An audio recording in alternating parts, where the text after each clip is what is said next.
සංසාරේ කවදනම් අපි ආයේ මිනිස්සු වෙලා උපදීද? මිනිස්සෙකුට ප්‍රියශීලී විදිහට කතා කරන්න පුළුවන් වෙන්නේ මිනිස්සු වෙලා ඉපදුනොත් විතරයි. අඬ දබර වෙන්න කෑකෝ ගහන්න ඒවට ඕන තරම් ආත්ම තියෙනවා.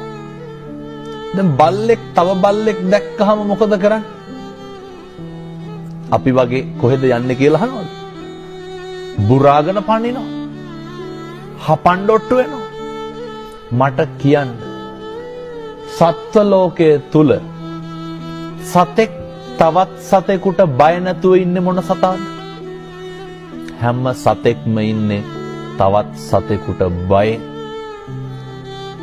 හැම සතෙක්ම ඉන්නේ තවත් සතෙකුගේ ග්‍රහණයට ලක් වෙයි කියලා නේ. පැහැදිලිද මම මේ කියන එක මනුෂ්‍ය ආත්ම භාවයේ තියෙන වටිනාකම? මේක තේරුම් නොගන්න තාක්කල් බනහන එකේ අර්ථයක් නැහැ. කෙනෙකුට දෙන්න පුළුවන් දෙයකට තියෙන්නේ වතුර වීදුරුවක් නම් ඒක බොහොම ගෞරවයෙන් දෙන්න. ඒක බොහොම ඕනෑකමින් දෙන්න. මෙහෙම දේශනා කරන්නට හේතුව තමයි පින්නතුනේ අපිට සංසාරේ කවදානම් ආයේ මිනිස්සෙකුට මම මේ වතුර වීදුරුවක් කීවේ මේක බොහොම සරල දෙයක් රුපියල් 50ක්වත් යන්නේ නැහැ. කවදානම් ආයේ කෙනෙකුට වතුර ටිකක් දෙන්න.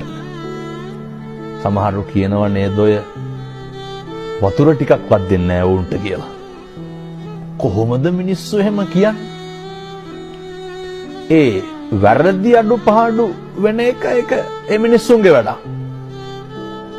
හැබැයි සත්පුරුෂෝ විදිහට හැසිරෙන එක කාගේ වැඩක්ද?